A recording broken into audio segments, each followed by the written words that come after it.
4 misteri otak manusia yang belum dapat dirungkai sains.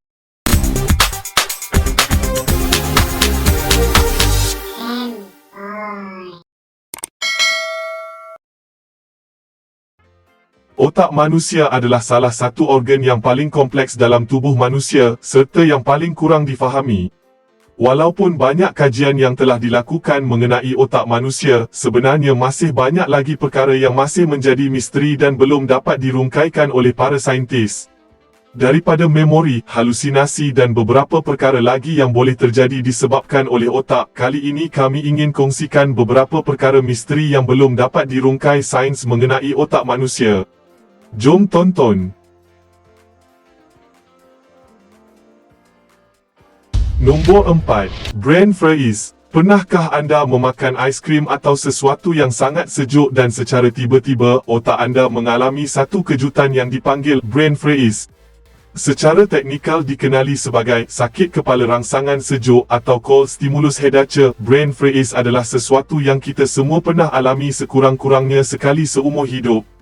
Ia biasanya tidak berbahaya dan hanya terjadi dalam tempoh yang singkat, selalunya berlaku serta-merta selepas anda makan sesuatu yang sangat sejuk.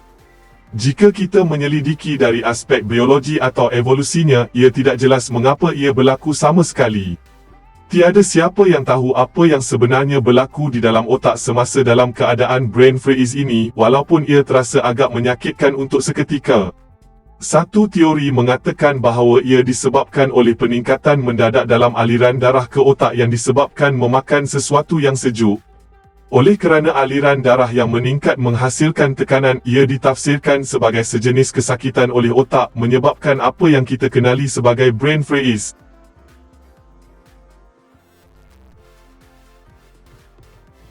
Nombor 3. Halusinasi visual. Sindrom Charles Bonnet atau CBS dinamakan sempena Dr. Switzerland yang mula-mula mengkajinya pada tahun 1760 dan merupakan salah satu bahagian yang paling menarik dan misteri bagaimana otak kita berfungsi.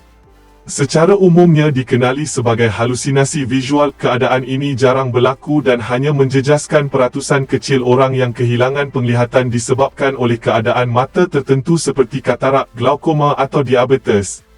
Ianya adalah keadaan di mana buta berhalusinasi secara visual selepas kehilangan penglihatan. Ia bukan hanya halusinasi asas. Pesakit CBS telah melaporkan melihat visual yang kompleks dan luar biasa tentang pelbagai jenis perkara, seperti muka yang herot, figura yang tidak jelas memakai pakaian eksotik, berwarna-warni dan pelbagai gambaran pelik lain. Saintis masih tidak tahu apa yang menyebabkan keadaan ini terjadi. Nampaknya tidak ada faktor persamaan di kalangan mereka yang mengalami keadaan ini, kecuali hakikat bahawa mereka semua kehilangan penglihatan pada satu ketika dalam hidup mereka dan bukannya dilahirkan buta.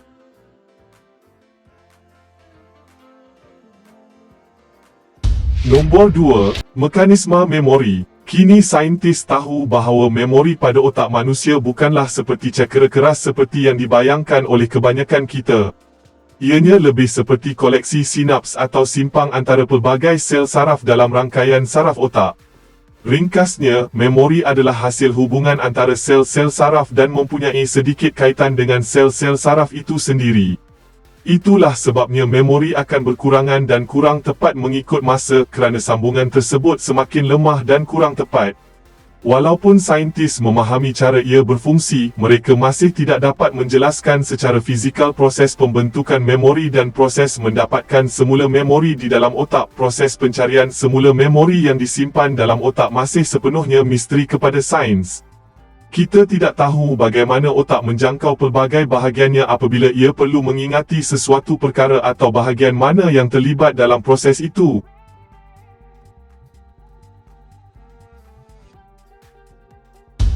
Nombor 1. Mimpi. Hampir semua orang tahu apa itu mimpi, walaupun kekerapan dan kandungannya bergantung pada banyak faktor seperti umur, tekanan, masa tidur dan lain-lain. Walau bagaimanapun, apa yang berlaku di dalam otak apabila kita bermimpi? Menurut satu kajian, banyak bahagian otak terlibat dalam bermimpi dan bukannya satu, contohnya bahagian yang bertanggungjawab untuk ingatan, emosi dan sebagainya. Walau bagaimanapun, saintis tidak tahu bagaimana bahagian-bahagian otak ini berhubung untuk mencipta mimpi.